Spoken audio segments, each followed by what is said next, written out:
ఇప్పుడు మా ఆల్రౌండర్ సృజన్ అట్టాడ గారిని మాట్లాడవలసిందిగా రిక్వెస్ట్ చేస్తున్నాం. అండ్ ఈ సినిమాని ప్రొడ్యూస్ చేసి, డైరెక్ట్ చేసి అండ్ ఒక పాటను కూడా రాసినటువంటి మా సృజన్ గారు పుష్పక విమానం తర్వాత ఇప్పుడు కన్యాకుమారి అంటూ పలకరించబోతున్నారు. ఆల్ ద వెరీ బెస్ట్ అండి. The stage is all yours. Thank you madam. అందరికీ నమస్కారం అండి. శ్రీకృష్ణ జన్మాష్టమి శుభాకాంక్షలు. శ్రీకృష్ణుడి బ్లెస్సింగ్స్ అందరి మీద ఉండాలని కోరుకున్నా. ఇది కన్యాకుమారి నాకు దర్శకుడిగా రెండో చిత్రం, ప్రొడ్యూసర్గా రాడికల్ పిక్చర్స్లో ఇది నా మొదటి చిత్రం. నా మొదటి సినిమా ప్రొడ్యూస్ చేసిన పుష్పక విమానం, నా గాడ్ ఫాదర్ గోవర్ధన్ దేవరకొండ గారికి ఈ సందర్భంగా నేను కృతజ్ఞతలు చెప్పుకుంటున్నా. అలానే మా విజయ్ దేవరకొండకి వాళ్ళ సపోర్ట్ వల్ల నేను ఇక్కడ ఉన్నా. దాని తర్వాత కన్యాకుమారి విషయానికి వచ్చేసరికి కన్యాకుమారి ఫిల్మ్ రిలేటెడ్గా ఒక మాట చెప్దాం అనుకుంటున్నా. ఈ ఫిల్మ్ ఎలాంటిది అంటే, మనకి పంట పొలాల్లో గట్ల మీద పుట్టే ఒక చిన్న గడ్డి పువ్వులు ఉంటాయి కదా, వైల్డ్ ఫ్లవర్ అంటాం, ఆ కైండ్ ఆఫ్ ఫిల్మ్ ఇది. ఎందుకు అంటున్నాను అన్నది మీకు చెప్తా. ఇది బేస్ ఎక్కడ అంటే, కన్యాకుమారికి కరోనా టైంలో లాక్డౌన్లో శ్రీకాకుళంలో ఒక ఊర్లో ఉండిపోయాను నేను. ఆ ఊర్లో చుట్టుపక్కల ఊర్లో మార్నింగ్ వాక్ చేస్తూ ఉన్నప్పుడు ఒక అమ్మాయి రోడ్ మీద బ్యాగ్ వేసుకొని ఉదయానికే శ్రీకాకుళం నడుచుకుంటూ వెళ్ళేది. రోజు చూసేవాడు ఆ అమ్మాయిని. ఒకసారి ఆ అమ్మాయిని దాటి అలా ముందుకు వెళ్తుండగా ఒక చెట్టు కింద, మర్రి చెట్టు కింద పొలం నుంచి పనులు చేసుకుంటూ వచ్చి కుర్రోళ్ళు కూర్చొని జోక్స్ వేసుకుంటున్నారు. నాకు ఆ విజువల్ చాలా బాగా అనిపించింది. కుర్రోళ్ళు ఏమో పొలం పనులు చేసుకుని చెట్టు కింద మాట్లాడుకుంటున్నారు, అమ్మాయి రోడ్డు మీద నడుచుకుంటా సిటీకి జాబ్కి వెళ్తుంది. అది నాకు మైండ్లో పడిపోయింది. అది ఈ ఈ ఈ మనుషులతోటి ఇక్కడే సినిమా చేయాలని అనుకున్నాను. తర్వాత హైదరాబాద్ వచ్చేసాను.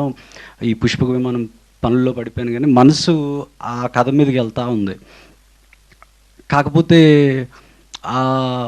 ఆ కైండ్ ఆఫ్ ఫిల్మ్ చేయాలంటే కొత్త యాక్టర్స్ కావాలి, కథలో ఒదిగిపోయే నటులు ఉండాలి.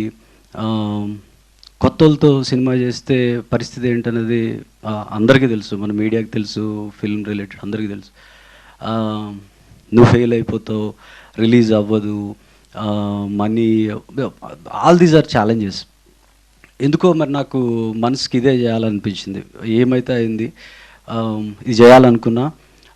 కాకపోతే ఇందులో నాకు ఛాలెంజ్ ఏంటంటే, ఇందులో హీరో పాత్ర మీరు టీజర్ చూసుంటారు, అందులో రైతు. కథకు అనుసారంగా నేను డిఫరెంట్ ల్యాండ్స్కేప్ షూట్ చేద్దాం అనుకున్నా.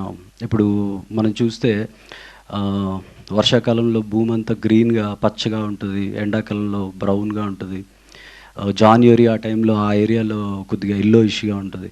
అవి క్యాచ్ చేద్దాం అనుకున్నా. అది చూపించాలన్నా ఒక 1.5 year టైం పడుతుంది. ఇది అర్థం చేసుకునే ప్రొడ్యూసర్స్ ఎవరు ఉంటారో, మనం వేరే వాళ్ళకి ఇబ్బంది పెట్టకూడదు, ఇది నేనే చేయాలని డిసైడ్ అయ్యాను.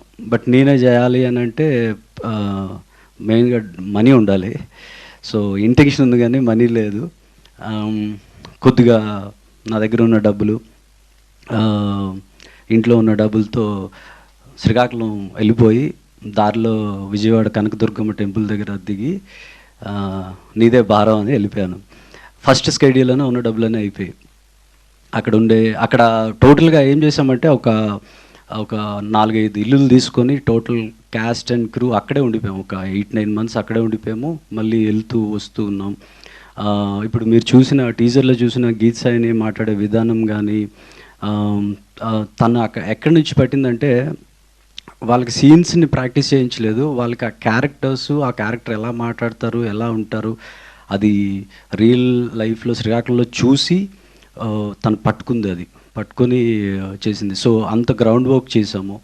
హీరో చేసిన పాత్ర రైతు, వాడికి మా ఊరు తీసుకెళ్ళి లుంగీను టవలు అన్నీ ఇచ్చేసి ఒక పారిచ్చి ఒరిజినల్ రైతులతో పొలంకి వెళ్ళి పని చేయించేవాడిని.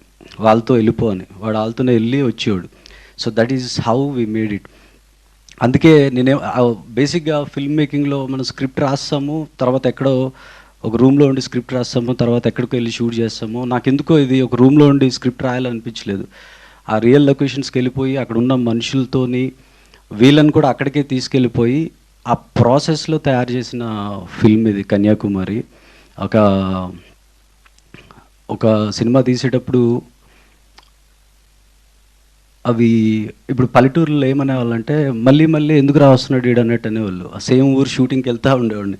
ఫస్ట్ డే రెస్పెక్ట్ ఇచ్చేవాళ్ళు, సెకండ్ డే ఎవడరా ఈడు మళ్ళీ వస్తున్నాడని. థర్డ్ డే అయితే అంటే థర్డ్ టైం ఫోర్త్ టైం వెళ్తూనే ఉండేవాళ్ళం. అది ఆ ఫిల్మ్ మేకింగ్ ప్రాసెస్ని కానీ ఆ కష్టాలను కానీ అర్థం చేసుకునే వాళ్ళు చాలా తక్కువ ఉంటారు. ఒకటే ఇంటెన్షన్ పెట్టుకున్నాను, రేపు లేదు ఇంకొక సినిమా కూడా చేయను, ఇది కొత్త యాక్టర్స్తో చేస్తా, అది రిలీజ్ అవుతుందో లేదో తెలియదు, బట్ ఈ ఒక్క సినిమా అయితే చేస్తా, అది 10 మందికి చూపించినా చాలు, వాళ్ళకి నచ్చినా చాలు అని. సినిమా చేయకముందు గోల్డ్ చైన్ ఉంగరాలు అన్నీ ఉండేవి, ఇప్పుడు ఏం లేవు. మా నాన్నగారు బ్యాంక్లో పనిచేసేవాళ్ళు, అతను రిటైర్ అయిపోయారు. ఇప్పుడు లోన్స్ ఆల్మోస్ట్ బ్యాంక్ లోన్స్ మీద చేసినవి. సో ఒకే ఒక వైట్ హెయిర్ ఒక చిన్నది ఉండేది స్ట్రాండ్ ఇప్పుడు. So that is how we made it. ఇక్కడ గీసాని లేకపోతే యాక్చువల్లీ ఈ film impossible to do it అనమాట. అమ్మాయికి క్యారవాన్ లేదు, అక్కడ ఏ ఊరు వెళ్తే ఆ ఊరిలో ఎవరితోనో మాట్లాడి పరిచయం చేసుకొని వాళ్ళ ఇంట్లోనే ఉండిపోయేది, వాళ్ళ ఇంట్లోనే మేకప్ కానీ ఇవన్నీ. అసలు మళ్ళీ యాక్టింగ్ చేసేది, ప్రొడక్షన్ ఏమైనా హెల్ప్ కావాలంటే చేస్తుంది. నేను డైరెక్టరు, ప్రొడ్యూసరు అన్నీ. ఒక 5గురు టీం మేము. నాకు 2 Aedes, Vamsi, Shekhar, Gopi, Madan.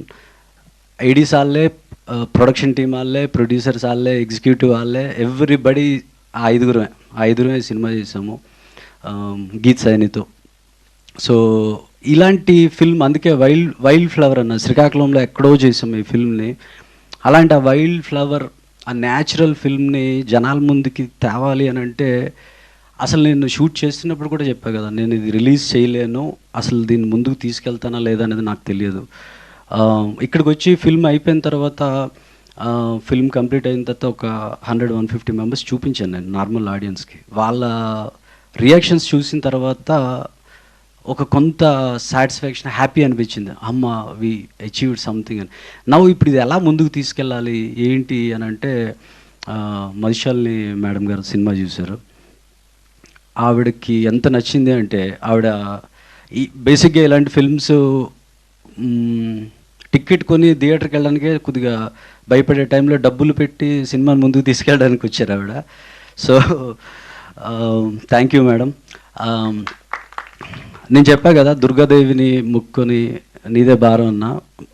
I think ఆ బ్లెస్సింగ్స్తో she came on board.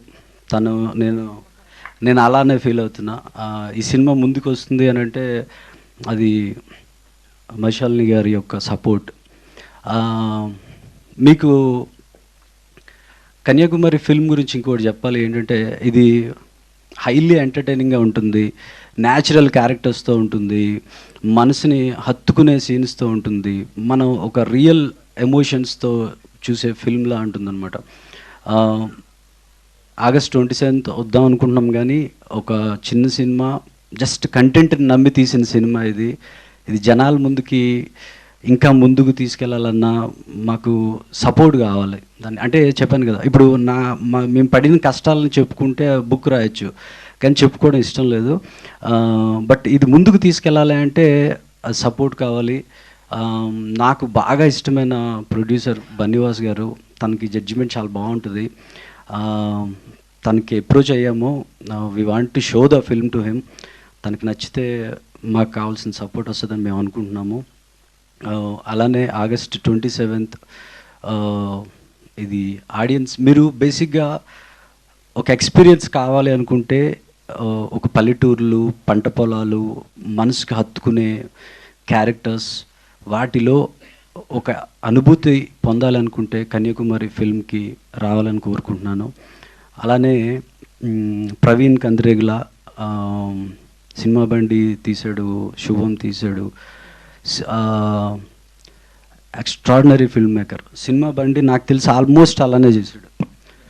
Cinema బండి తను పడిన కష్టాలు కానీ, ఆ సినిమాకి వచ్చిన ఇది కానీ, is right guy. I don't know, మనం పెళ్ళేది రైట్ టైంలో వచ్చాడు స్టేజ్ మీదకి. సో అతను యాక్చువల్గా రైట్ గై, అలా తీసి సక్సెస్ కొట్టిన డైరెక్టర్ తను. Thank you Praveen for coming here. తనది కూడా పరదా రిలీజ్ అవుతుంది, చాలా కష్టపడి తీశాడు. అది కూడా అందరూ చూడాలని కోరుకుంటున్నాను. సో వన్ మోర్ అందరికీ థ్యాంక్ యూ అండి, కృతజ్ఞతలు. ఎస్పెషల్లీ మధుశాలిని మేడంకి చాలా థ్యాంక్ యూ. ఆవిడ ఈ సినిమాని ముందుకు తీసుకొస్తున్నారు. థ్యాంక్ యూ అండి. Thank you.